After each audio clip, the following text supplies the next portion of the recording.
देखना आपको दूर कर दो, दैट इज इनफ। सेकंड चीज, सबसे मेजर चीज जिसकी वजह से आपको कॉन्फिडेंस नहीं आ पा रहा है, मैं आपको बताती हूँ। आप लोग अभी क्या करते हो, एक एक हफ्ता एक सब्जेक्ट लोगे, समझो आज एक हफ्ता एबीसीएल लिया, दूसरा हफ्ता जेआईजीएल लिया, तो दूसरे दिन सबसे पहले सुबह उठ के आपको वो 4 सब्जेक्ट्स रिवाइज करना है। रिवाइज इन द सेंस वापस नहीं पढ़ने बैठना है, ऊपर से देखना है कि हाँ मैंने कल ये पढ़ा था, ये था, मार्कर्स, रेड पेन, ये सब तो आप यूज करते ही रहोगे ना, वो सब बस रीड करना है।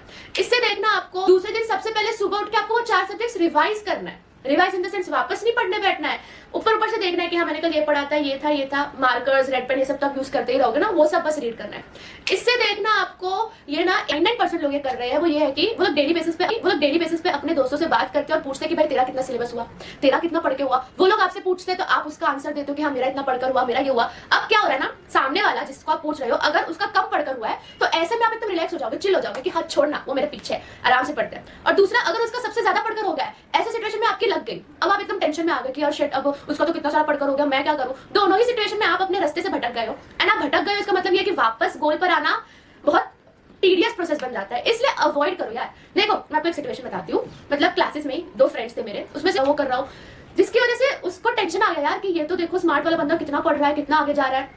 अब देखो इसमें ब्लाइंडली वाले ने कॉल नहीं किया उसको कि तेरा कितना वो पढ़ के, वो स्मार्ट वाला बंदा इसको कॉल करता था और ये आंसर्स देता था कि जब रिजल्ट की बारी आई, ऑब्वियसली वो स्मार्ट वाला बंदा तो पागली जो पढ़ता था वो बंदा रह गया, और वो अब तक रह ही गया है, क्योंकि हम ब्लाइंडली किसी को भी आंसर कर देते हैं, कुछ भी बोल देते कि भाई मेरा इतना हो गया पढ़ के, मेरा इतना सिलेबस हो गया, ब्लाइंडली किसी का भी सुन लेते, फिल्टर नहीं लगाते हम कि हमको क्या सुनना चाहिए क्या नहीं सुनना चाहिए। ये टाइम आपका बहुत ही ज्यादा क्रूशियस है, ऐसे में आप जो भी इनपुट आपके दिमाग में डाल रहे हो ना उसका एकदम इफेक्ट होने वाला है, तो अवॉइड करो। इसलिए बोल रही हूँ अवॉइड करो अपने दोस्तों से पढ़ाई के रिलेटेड बात करना, और वो लोग पूछ भी रहे हैं तो स्ट्रेट फॉरवर्ड बोल दो कि यार पढ़ाई की बात मत कर, उसके अलावा जो बात करना है कर, देखना इससे भी आपको डिफरेंस नोटिस होगा। सो यस गाइस, ये मेजर 3 चीजें थी जिसकी वजह से आपको एकदम लो फील हो रहा था, आपको कॉन्फिडेंस नहीं आ पा रहा था। ये तीनों के तीनों चीज कौन सी चीजें, सबसे पहले सॉल्व करो, सिर्फ डेली स्कैनर सॉल्व करो, अपने दोस्तों से पढ़ाई के रिलेटेड बातें बंद कर दो। कितने बच्चे 80 वाले हैं, कितने बच्चे बच्चे हैं, रीजन क्योंकि वो प्रैक्टिस करते हैं, प्रोविजन तो पढ़ते हैं, प्रैक्टिस भी करते हैं। वो सिर्फ प्रोविजन पढ़ने से काम नहीं चलेगा, आपको प्रैक्टिस करनी पड़ेगी बहुत ज्यादा, और इस लेवल के क्वेश्चन ही प्रैक्टिस करने पड़ेंगे। मैं क्लियर, जब फ्री में इतने बढ़िया टेस्ट मिल रहे हैं मैं लिख के देने को तैयार हूं। अगर आपने जहां से भी टेस्ट सीरीज और एग्जाम में 100 क्वेश्चन बनने हैं, प्रोविजन पढ़ने से क्या होगा, क्वेश्चन की प्रैक्टिस ही नहीं करोगे। सबसे बड़ी दिक्कत बच्चों को क्वेश्चन सोल्व करने में आ रही है। क्यों नंबर आपके 30-30 आना, अपने मम्मी पापा पे एहसान मत जताओ, क्या पढ़ रहे हो, किस बात का एहसान जताते हो आप उस पर। लोग हैं सर मैं सुबह उठ के 5 बजे पढ़ रहा हूं, तो किसके लिए पढ़ रहे हो आप, डिग्री के मम्मी पापा को दे देना आप। मतलब कई बच्चों के एहसान ही अलग होते हैं, मम्मी के 5 बजे पढ़, मैं भी तो सारा दिन पढ़ता हूं, तो क्या हो गया, पढ़ते हो तो डिग्री तो भाई साहब आपको मिलनी है, उसी डिग्री के पैसे भी आपको ही मिलेंगे। आप पेरेंट्स को दोगे नहीं दोगे किसी को नहीं पता, सारा कुछ आपको मिलनी है, बल्कि आप तो पेरेंट्स को बोलो वो सुबह पीना बना के दे रहे हैं। कहते हैं कई बच्चे मैं भी सुबह उठ के 5 बजे पढ़ता हूं, तो क्या हो गया, पढ़ना पड़ेगा, जब जून में एग्जाम निकले तो पढ़ना पड़ेगा ना। सिंपल एहसान किस बात का, एहसान ना, सिंपल एहसान किस बात का एहसान। आपके एग्जाम में किसी और का एग्जाम थोड़े हैं भाई साहब, 5 बजे 4 बजे उठ के पढ़ना पड़ेगा, 20-20 घंटे 18-18 घंटे 16-16 घंटे पढ़ना पड़ेगा, और अपने लिए ही पढ़ना पड़ेगा, किसी और के लिए नहीं पढ़ना पड़ेगा। डिग्री आपको मिलनी है, रिस्पेक्ट आपको मिलेगी, सब कुछ आपको मिलना है, तो एहसान दूसरों पे किस बात का, ठीक है ना। सर सिर्फ बता रहा हूं मेरे करने से कुछ नहीं होगा। जो बच्चे कहते हैं ना कि सर आपके करने से होगा, मेरे करने से सिर्फ आपको इतना पता लगेगा इसका आंसर प्रोविजन क्या है, बट प्रैक्टिस आपको ही करनी पड़ेगी, आपको बैठना पड़ेगा, सीटिंग देनी पड़ेगी, बस सिंपल सी बात है ये। से बता रहा हूं बंद कर दो सर, ये मोटिवेशन ढूंढ रहे हैं, अलग अलग चैनल पे जाके वीडियोस देख रहे हैं कि कहां से हमें मोटिवेशन मिले, बंद कर दो। से बता रहा हूं बंद, ज्यादा आप टीचर्स को फॉलो करके चलोगे, मैं लिख के दे सकता हूं, उससे ज्यादा कंफ्यूजन में आप कभी नहीं हो सकते। हर टीचर के पढ़ाने का तरीका अलग है, हर टीचर बढ़िया है, मैं बेकार ना आज तक मैंने किसी को बोला ना कोई बोलूंगा, मेरी वो हैबिट ही नहीं है। इसके चीजें बिल्ड वीडियो, सबसे पहले मैं आपको अमेजिंग रिवीजन स्ट्रेटेजी बताती हूँ, ठीक है। This strategy has saved my life, because मुझे चीजें बिल्कुल भी याद नहीं रहती है, मैं बहुत चीजें भूल जाती हूँ। ऐसे में इतने सारे लिमिट्स, इतने सारे क्या बोलते हैं यार उसको, सेक्शंस, वो सब याद रखने में मुझे बहुत दिक्कत आती थी। बट यू नो एक मेरे में सब्जेक्ट था लेबर लॉ, जो आप लोगों को जेआईजीएल के नाम से होगा, उसमें तो भाई मेरी बैंड बज गई थी। इतना सारा लिमिट, मैटरनिटी लीव, मैटरनिटी में कितने मंथ्स होने चाहिए, क्या होना चाहिए, फैक्ट्रीज एक्ट के लिमिट्स, कितने वर्कर्स, कंपेंसेशन, ये सब में तो मेरी हालत खराब हो गई थी। आई वाज लाइक कि सर मैं तो भाई कैसे ये सब याद रख पाऊंगी। But this strategy has saved me. Revision strategy है ना, वो आपको कब काम आएगी, ऐसे कॉन्सेप्चुअल सब्जेक्ट्स में काम आएगी, ठीक है। सो क्या करना है आपको, सबसे पहले तो आप जब भी पढ़ने बैठो, पढ़ो अच्छे से, पढ़ाई करो, एकदम दिल लगा के पढ़ो, मन लगा के पढ़ो। मॉड्यूल से पढ़ रहे हो तो मॉड्यूल से पढ़ो, क्लासेस के नोट से पढ़ रहे हो तो उससे पढ़ो, स्कैनर से पढ़ो, जैसे भी पढ़ रहे हो। बस पढ़ाई के बाद आपको उठना नहीं है, जैसे ही समझ लो आपका एक चैप्टर पढ़ के हो गया। अब मैं आपको बताता हूँ कि माइंड में क्या होता है जब भी आप कुछ पढ़ाई करते हो, उसके 15 मिनट्स तक, ठीक है, वैसे तो 1 आवर होता है, बट 15 मिनट मैं पकड़ती हूँ, क्योंकि 15 मिनट तक आपके माइंड में वो चैप्टर सुपर फ्रेश होता है, सुपर फ्रेश, लाइक आपको सब कुछ याद रहता है कि आपने क्या पढ़ा था 15 मिनट तक, ठीक है। सो इस 15 मिनट को हमको यूटिलाइज करना है। क्या करोगे आप, जैसे ही आपका पढ़ के हो जाता है, हाथ में हथियार ले लो, पेन ले लो आपका, एंड मॉड्यूल के पीछे, मॉड्यूल से पढ़ रहे हो तो हर चैप्टर के पीछे स्पेस दिया रहता है मॉड्यूल में, स्कैनर से पढ़ रहे हो तो हर चैप्टर के पीछे स्पेस रहता है, क्लासेस के नोट से पढ़ रहे हो तो बुक में कुछ कर लो, बट अपने हिसाब से याद करो कि मैंने वो क्या क्या पढ़ा था। मैंने ये चैप्टर में पढ़ा था कि हाँ वुमेन कंपनसेशन का इतना लिमिट होता है, मैटरनिटी लीव का इतना लीव अलाउड होता है। रफली, ठीक है, आपको माइंड मैप वगैरह नहीं बनाना है, बस रफली याद कर रहे हो कि आपने क्या क्या पढ़ा था और उसको लिख रहे हो एकदम शॉर्ट वर्ड्स में। क्यों ऐसा कर रहे हो? पढ़ाई के बाद ही तुरंत, क्योंकि पढ़ाई के बाद एक्टिव रहता है आपका माइंड, आपको सब कुछ याद रहता है, तब फटफट मैं बताऊं आपको 5 मिनट्स में ये एक्सरसाइज कंप्लीट हो जाएगी। आप सब कुछ लिख लोगे कि क्या क्या पढ़ा था, सेंटेंस में नहीं, आपको वर्ड्स में लिखना है कि ये लिमिट्स था, ऐसा था, वैसा था। एंड जब भी नेक्स्ट टाइम आपको सब्जेक्ट रिवाइज करोगे, चैप्टर रिवाइज करोगे, तो आपको ये रिवाइज करना जो आपने लिखा था स्क्रिबल करके। ये स्क्रिबल करके जो लिखा है ना, वही आपको बचाने वाला है। वही रिवीजन का सुपर स्ट्रेटेजी है जिसने मुझे बचाया था, आपको भी बचा लेगा। तो जैसे ही पढ़कर हो जाए वैसे तुरंत तुरंत, ठीक है, उसके बाद आपको लिखना है, आंसर नहीं लिखना है, वो सब लिखना है कि आपने क्या क्या पढ़ा वर्ड्स में। Okay, so this is going to completely change you, change your study routine, change your revision routine. So just try it once. And अब हम आते हैं कि यार एक्चुअल में पढ़ाई कैसे करते हैं। ओके, सो इसके लिए मैं एक डिफरेंट वीडियो बनाने वाली थी, but I am clubbing this because मुझे आपका ज्यादा टाइम नहीं लेना है आज। वो उसके पहले हमेशा एनवायरमेंट बनाओ, माहौल बनाओ, ठीक है, हर चीज का माहौल बनता है ना, वैसे पढ़ाई का भी माहौल बनता है। तो माहौल बनाओ, कैसे बनाओगे? एक ऐसे जगह पे जाओ जहाँ पे आप एकदम अकेले हो, आपका कंसंट्रेशन जहाँ पे हो पाएगा। अब महफिल में बैठे हो, मेहमानों के बीच में बैठे हो, बच्चे रो रहे हो उसके बीच में बैठे हो, तो पढ़ाई नहीं हो पाएगी। अपने रूम में जाओ, अपने कॉर्नर पे जाओ जहाँ पे आप पढ़ाई करते हो। ओके, फोन से दूर रहना, फोन कुछ भी बाजू में नहीं रहना चाहिए। सिर्फ आपकी पढ़ाई की बुक्स,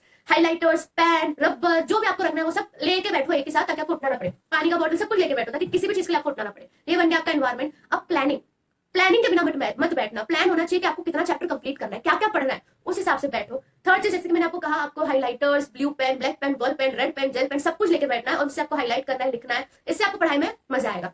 फोर्थ चीज जो करने बहुत इंपॉर्टेंट है, पढ़ाई के साथ ही साथ रिवाइज भी करना है। जैसे कि मैंने आपको थोड़ी देर पहले बताया कि जैसे ही पढ़ाई हो जाएगी वैसे उसके बाद आपको तुरंत लिखना है कि आपने क्या क्या पढ़ा था। तो इस तरीके से एक्चुअल में पढ़ाई होती है। एंड ऐसे पढ़ोगे ना तो पढ़ाई बहुत ईजी भी लगने लग जाए। एंड ये वीडियो शेयर कर लो जिसको आपको लग रहा है, जिसको इस वीडियो की सबसे ज्यादा जरूरत है। एंड हम बात कैसे मैं आपको बताती हूँ। देखो, आपको कल सुबह से ये स्टार्ट करना है, उसका प्रिपरेशन आज रात से ही हो जाएगा। So we are already ahead of 99% of students, because वो लोग सुबह तैयारी करते हैं, बट हम रात से तैयारी करके रखेंगे। आपको जो भी कल सुबह उठ के रिवाइज करना है, वो सबसे पहले आज रात को वो बुक्स गैदर कर लेनी है, ड्रॉवर से बाहर निकालनी है, जहां सोते हो वहां रखनी है, फोन भी रख, वैसे बुक्स भी रखो। एंड सुबह उठ के सबसे पहली चीज जो आप करोगे वो है रिविजन। मिनिमम 4 सब्जेक्ट्स आपको आधे घंटे में रिवाइज करना है। It's a task, I know, but that's how we are going to pass this exams, that's how we are going to secure all India rank. तो क्यों ऐसा बोल रही हूँ कि सुबह उठ के हम सबसे ज्यादा एक्टिव होते हैं, हम सबसे ज्यादा अवेयर होते हैं, हमारा ब्रेन बहुत फास्ट चीजें ग्रैस्प करता है। करी होगी, सुबह उठो सब जल्दी हो जाता है। तो अगर आपकी सुबह 4 बजे होती है या फिर सुबह 2 बजे होती है, जब भी होती है, आपको सबसे पहला रिविजन करना है। जैसे ही वो हो जाता है, समझ लो आपका 10 o'clock तक रिवाइज, मैं 9 बजे उठती थी, तो समझ लो आपका 10 बजे तक रिविजन वगैरह सब होगा। फिर आप टी ब्रेक ले लेना, फ्रेश हो जाना, जो भी फ्रेश वगैरह होते हो जाना। एंड 10:30 to 12:30 आपका फर्स्ट सेशन स्टार्ट होगा पढ़ाई का। ठीक है, ये सेशन बहुत ही ज्यादा वैल्यूएबल और बहुत ही ज्यादा मैटर करने वाला है, बिकॉज यहाँ पे आप ऐसे सब्जेक्ट्स कवर करो जो बहुत इंपॉर्टेंट है, जो बहुत ज्यादा पेंडिंग है। सुबह सुबह हम सबसे इंपॉर्टेंट सब्जेक्ट्स कवर कर लेंगे, क्योंकि पढ़ाई और दिमाग का ग्राफ कैसा होता है सुबह से ऐसे। सुबह सबसे ज्यादा एक्टिव होते हैं एंड देन शाम होते होते ऐसा हो जाता है। तो सुबह में सब कुछ पढ़ लेना है। फर्स्ट सेशन वैसे सब्जेक्ट होगा जो बहुत टफ है और बहुत ज्यादा पेंडिंग है। एंड समझ लो 12:30 तक आपका फर्स्ट सेशन हो गया। अब 12:30 to 1:30 आपका लंच ब्रेक होगा। 1 घंटे में तो आराम से लंच हो जाता है, आराम से रिलैक्स हो जाता है। 1:30 to 4 o'clock के बीच में आपको या तो मॉड्यूल सॉल्व करना है कोई भी सब्जेक्ट का, या तो राइटिंग प्रैक्टिस करनी है, या तो स्कैनर सॉल्व करना है। ये 3 चीजों में से कुछ भी आपको दोपहर को करना है। आपको या तो मैराथन्स भी देख सकते हो, ठीक है, it's all up to you, आपको जो मन करे वो आप करो, बट ये 4 चीजों में से ही आपको दोपहर को करना है। 2 घंटा वो कर लो, आधा घंटा नैप ले लो, बट 4 खत्म करना है। जैसे 4 से 5 आप आपका टी ब्रेक ले सकते हो। 4 से मेक श्योर एक दिन में एक ही सब्जेक्ट करो। कोई एक सब्जेक्ट को 2 दिन दे दो, कोई बात नहीं, तो एक दिन में एक ही सब्जेक्ट करना है। जैसे हम अभी से पढ़ते आ रहे हैं, एक दिन में 4-5 सब्जेक्ट कर रहे हैं, 2-3 कर रहे हैं, वैसे नहीं करना है। लास्ट के 10 days एक दिन में एक ही सब्जेक्ट। तो आपने समझो 3 या 4 दिन वहां पे दे दिए, तो आपके बचे 6 दिन, है ना। तो वो 6 दिन में से जो लास्ट का 2 दिन है, जैसे 8 और 9, आपका एक पहला पेपर, आपके पास 10 दिन है। उस 10 दिन में से लास्ट का तो 2 दिन है, 8 और 9, वो आपको जुरिस्प्रूडेंस, जो भी आपका फर्स्ट पेपर है, प्रोफेशनल वाले तो उनका फर्स्ट पेपर है, उस पर जैसे मैं बोलूँ तो हमारा पहले 7th को सिक्योरिटीज रिवाइज मांगोगे, वैसा आप पढ़ो। अब आप एक दिन में एक सब्जेक्ट पढ़ रहे हो, इसका मतलब ये नहीं कि आप रिवीजन नहीं करोगे। अगर आप 1:1:1 का स्ट्रेटेजी आजमा रहे हो, तो आपने नोटबुक में या कहीं पर डायरी में लिख के रखा होगा कि आज के दिन मुझे इतना रिवाइज करना है। तो सुबह उठ के सबसे पहले रिवीजन करो, जो भी आपका रिवीजन आपने डेडिकेट किया था उस दिन पे, आधा घंटा मैक्सिमम रिवीजन करो। एंड फिर पूरा दिन दिल से दिमाग से डेडिकेट कर दो वो एक सब्जेक्ट को। अब आप उस एक दिन में क्या क्या पढ़ोगे, दिमाग से डेडिकेट कर दो वो एक सब्जेक्ट को। अब आप उस एक दिन में क्या क्या पढ़ोगे। सो उस एक दिन में आपको मेक श्योर करना है आप मॉड्यूल कवर करो, आप आपके पास्ट पेपर्स कवर करो, और आप आपके नोट्स कवर करो। अब बोलोगे आप, कह रहे इतना सब कैसे पॉसिबल है, बट करना पड़ेगा, तब जाके तो एग्जाम के दिन हो पाएगा ना। हम ये एक दिन पे एक ही सब्जेक्ट क्यों ले रहे हैं? एग्जाम के प्रिपरेशन के लिए। एग्जाम के एक दिन पहले आपको पूरा रिवाइज कैसे करना है उसकी प्रिपरेशन ये 10 दिन में हम करने वाले हैं।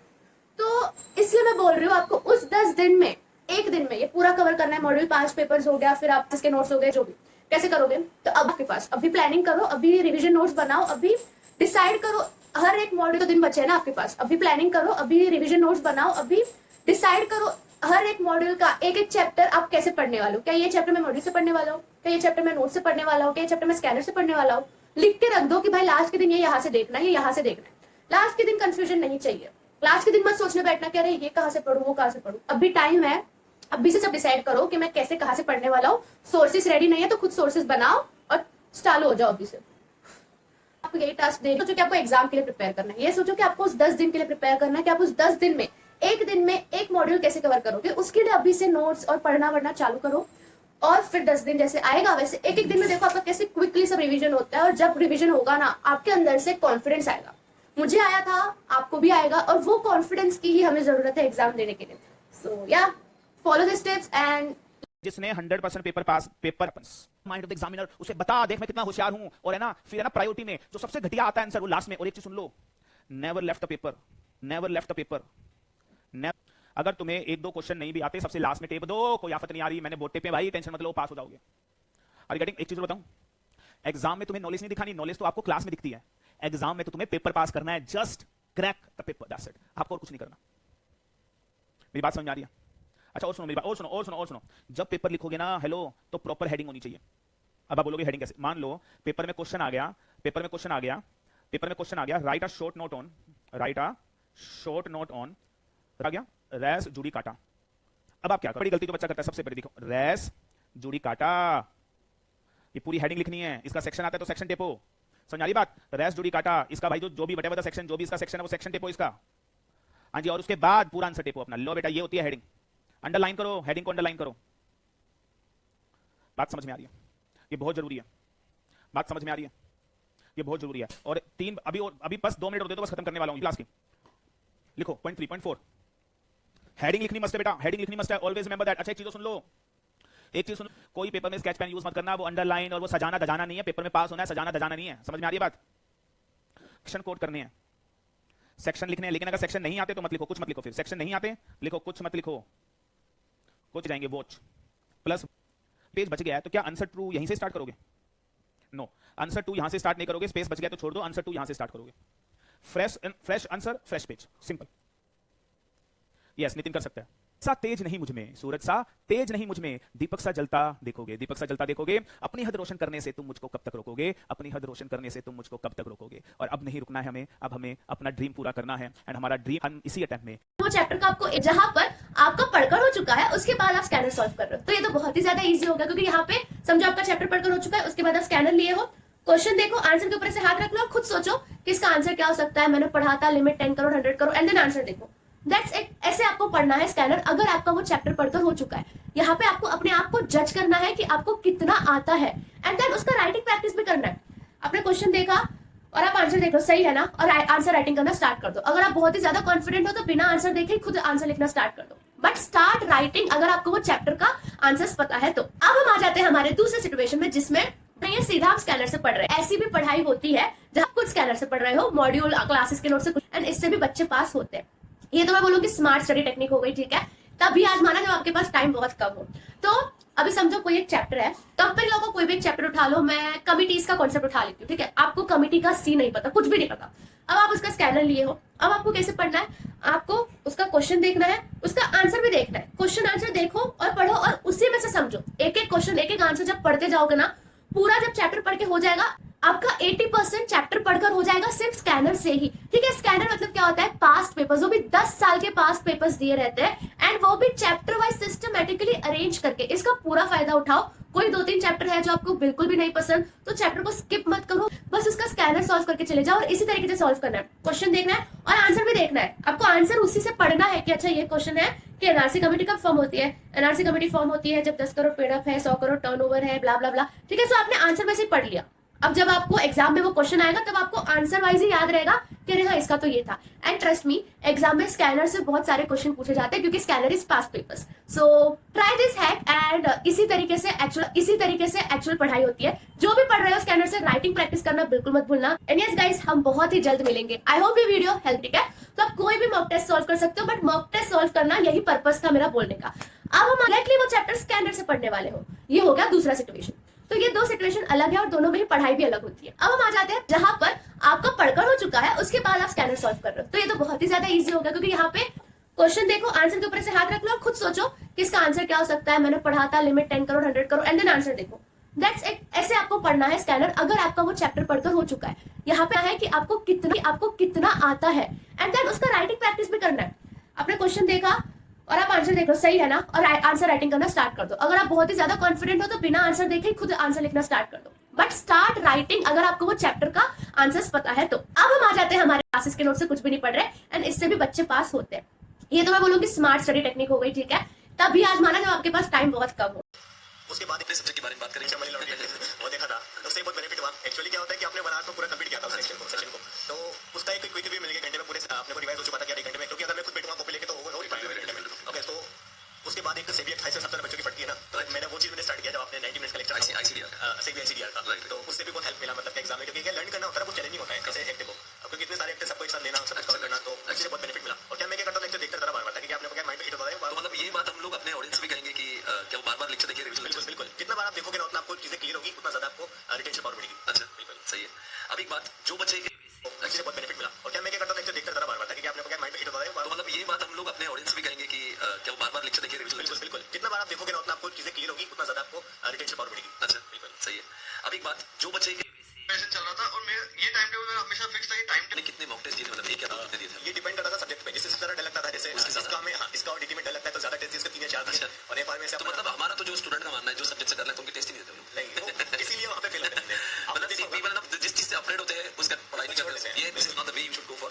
इनसे हम लोग सीख रहे कि he used to no bother about the theoretical subject, उनके ज्यादा एमटीबी दिए थे, तो ये बहुत अच्छा लगा सुन के। और मतलब 3 घंटों में इनसे हमने ये भी समझा कि he was able to finish the paper because he used to write test series. अब चलो हम अपने सब्जेक्ट के बारे में बात करेंगे, मनी लॉन्ड्रिंग वो देखा था, उससे बहुत बेनिफिट हुआ। एक्चुअली क्या होता है कि आपने 1 आवर में पूरा कंप्लीट किया था उस सेशन को, तो उसका एक क्विक रिव्यू मिल गया, घंटे में पूरे आपने को रिवाइज हो चुका था, क्या 1 घंटे में, क्योंकि अगर मैं खुद बैठूंगा कॉपी लेके तो हो ही पाएगा घंटे में। ओके, तो उसके बाद एक सेबी एक्ट 7 बच्चों की पढ़ती है ना, तो मैंने वो चीज मैंने स्टार्ट किया जब आपने 90 मिनट्स का लेक्चर आईसीडीआर था, तो उससे भी बहुत हेल्प मिला, मतलब एग्जाम में, क्योंकि क्या लर्न करना होता है वो चैलेंजिंग होता है ऐसे एक्टिव को, क्योंकि इतने सारे एक्टिव सबको एक साथ लेना, सब कवर करना, तो इससे बहुत बेनिफिट मिला। और क्या मैं क्या करता हूं, लेक्चर देखकर जरा बार-बार, ताकि आपने को क्या माइंड में हिट होता है। तो मतलब ये बात हम लोग अपने ऑडियंस भी कहेंगे कि क्या वो बार-बार लेक्चर देखिए, रिविजन बिल्कुल जितना बार आप देखोगे ना उतना आपको चीजें क्लियर होगी, उतना ज्यादा आपको रिटेंशन पावर मिलेगी। अच्छा, बिल्कुल सही है। अब एक बात, जो बच्चे इससे बहुत बेनिफिट मिला। पर क्योंकि मैं योगा और मेडिटेशन भी करता था आधा पौने 1 घंटा, मेरी हेल्थ थोड़ी मेंटेन होती थी, पर हेल्थ highly recommend you all to give the mock test. उससे आपको अंदाजा आएगा कि आप कहाँ स्टैंड कर रहे हो। और एक बात बताओ, जो मॉक टेस्ट में क्वेश्चंस होते हैं ना, सिमिलर क्वेश्चंस आपके पेपर में भी आते हैं, लाइक उसी तरीके का पैटर्न आपके पेपर में आ सकता है। सो मॉक टेस्ट प्रैक्टिस कर लो, आईसीएसआई के वेबसाइट पे जाओगे आपको दिख जाएगा, या तो आईसीएसआई मॉक टेस्ट डालोगे, लेटेस्ट वाला मॉक टेस्ट प्रैक्टिस करना। ओके, ये भी एक बहुत अच्छा सोर्स होता है रिविजन करने का। अब हम इस वीडियो में देखने वाले हैं कि हमें कौन से कैसे रिवाइज करना चाहिए और क्या सही सोच का। अब हम इस वीडियो में देखने वाले हैं कि हमें कौन से टाइम पर रिवाइज करना चाहिए और कैसे रिवाइज करना चाहिए और क्या सही सोर्स है जिससे हम रिवाइज करें। Okay, so let's come into the time. अभी देखो, मेरे हिसाब से तो कभी भी रिवाइज कर सकते हो, रात में कभी भी रिवाइज कर सकते हो, देयर इज नो, बट जब हम उठते हैं ना, डजंट मैटर आप सुबह के 7 बजे उठ रहे हो या दोपहर के 2 बजे उठ रहे हो, बट जब भी उठते हो तब हमारा माइंड बहुत बहुत एक्टिव होता है, और उस स्टेज पे हम जो भी चीज करते हैं वो हमारे माइंड में ज्यादा देर तक रिटेन रहती है। ये एक साइंस स्टडी है। दैट्स व्हाई जब भी आप उठो सुबह, सबसे पहली चीज जो आपको करना है वो पढ़ना नहीं है, बल्कि रिवाइज करना है जो आपने ऑलरेडी कल या कभी भी पढ़ा हो। ठीक है, so what is the right time for revision? It is the time when you just wake up. Okay, मैं यही करती थी, मैं सुबह 9-10 बजे तक उठती थी मेरे पढ़ाई के टाइम पे, एंड मैं कुछ भी नहीं करती थी, मेरे बाजू में बुक रहता था, वो उठ के पहले रिवाइज करती थी एंड फिर ही मेरा डे स्टार्ट करती थी। ठीक है, so the perfect time for revision आपको कब करना है? सुबह उठ के, जब भी उठते हो, दोपहर को उठते हो, जब भी उठते हो, और पूरे दिन ऐसा कोई रिस्ट्रिक्शन नहीं, आप जब चाहे तो रिवाइज कर सकते हो, but morning is the perfect time for revision. अब हम देखते हैं कि रिवीजन करने का सही सोर्सेज क्या होता है। ठीक है, सो देखो, जैसे कि मैंने बताया, मेरा एलएलबी का एग्जाम है, एग्जाम में बिना लिए, बिना कुछ समझे करे कोई भी बुक उठा, ठीक है, दिन रात पढ़ने लग जाओ, बहुत पढ़ने लग जाओ, तो उससे कुछ नहीं होने वाला है, बिकॉज मुझे सही सोर्स पता होना चाहिए कि कहाँ से पढ़ना है। मुंबई यूनिवर्सिटी लिमिटेड भी पढ़ोगे तो भी आप पास हो जाओगे, पास तो क्या आपको रैंक भी आ जाएगी। So what is the right source for revision? It is scanner. आपके पास स्कैनर होना चाहिए, अब तक नहीं है तो सबकी वीडियो बंद करो, जाके स्कैनर खरीदो। Scanner is the most vital part of your study routine. Okay, उसको अभी सॉल्व करो, एग्जाम के एक दिन पहले सॉल्व करो, एग्जाम के दिन करो, बट स्कैनर के बिना प्लीज मत जाना, वरना पढ़ाई वेस्ट हो जाएगी। वही सही तरीका होता है रिवीजन का, स्कैनर मतलब पास पेपर्स। ओके, तो स्कैनर से आपको रिवाइज करना है, एंड जो भी आपका क्लासेस का नोट्स है, मॉड्यूल है, वो आप करते रहो, उसका कोई इशू नहीं है, बट स्कैनर सॉल्व के बिना नहीं जाना है। जैसे कि एलएलबी में मोकल पब्लिकेशंस की बुक आती है, उस इतने इजीली अवेलेबल होते हैं, उनके वेबसाइट्स इतने इजीली अवेलेबल होते हैं विद गाइडलाइन आंसर्स, वो सब देखना स्टार्ट कर देना चाहिए आपको। ऑल्सो अभी आपको राइटिंग प्रैक्टिस इनकॉर्पोरेट करनी ही चाहिए। जैसे कि मैंने एकदम स्टार्टिंग ऑफ द वीडियो में बताया कि आईसीएसआई ने मॉक टेस्ट स्टार्ट किया है, तो आप वो मॉक टेस्ट का क्वेश्चन लो और खुद सॉल्व करो, उसका आंसर्स लिखो, देखो आप कहाँ स्टैंड कर रहे हो, कहाँ पे आपकी गाड़ी चल रही है। उसके बिना आप एग्जाम में जाओगे और आईसीएसआई को बोलोगे कि आईसीएसआई पेपर टफ निकालता है, आप सही ओके। सो राइटिंग प्रैक्टिस है, उसके बिना आप एग्जाम में जाओगे और आईसीएसआई को बोलोगे कि आईसीएसआई पेपर टफ निकालता है, ऐसे नहीं पढ़ रहे हो। ओके, सो राइटिंग प्रैक्टिस करना स्टार्ट कर दो, आंसर्स लिखो बिना देखे। मैं पहले बोलती थी देखकर लिखो, बट अभी टाइम नहीं है देख के लिखने का। अभी आप क्वेश्चन उठाओ, सोचो उसका क्या आंसर होगा एंड लिखो। दिन में राइटिंग प्रैक्टिस करना है, स्कैनर सॉल्व करना है, रिवीजन ज्यादा करो, पढ़ाई कम करो। ऑल्सो गाइस, काफी सारे लोगों ने रिक्वेस्ट करा हुआ है कि निहादी आप आपका माइंड मानती हो कि आपको खुद को बनाना चाहिए तो वो ज्यादा इफेक्टिव होगा, बट डोंट वरी, मैं मेरे जितने भी माइंड मैप्स है, इंडेक्स मैप है, वो सब मैं मेरे को अच्छे से दिखेगा, सबके रेफरेंस के लिए है, वही सेम आपको खुद के हिसाब से बनाना पड़ेगा, वरना इस सब चीजों का कोई फायदा नहीं है। तो मैं मेरे टेलीग्राम चैनल पर उसका लिंक मैं डिस्क्रिप्शन पर डाल देती हूँ, आके देखो। That is a very very great source for your revision. उससे पढ़ोगे तो मिनटों में आपका चैप्टर कंप्लीट हो जाएगा, पूरे दिन में आपका पूरा एक मॉड्यूल कंप्लीट हो जाएगा रिवाइज करके, जिसकी जरूरत है ना। अभी आपके एग्जाम्स में आपको 12 घंटे से भी कम मिलने वाला है, उसमें अभी से प्रैक्टिस करोगे कैसे रिवाइज करोगे। Mind map, index map, scanner, यही सब करना है आपको। And please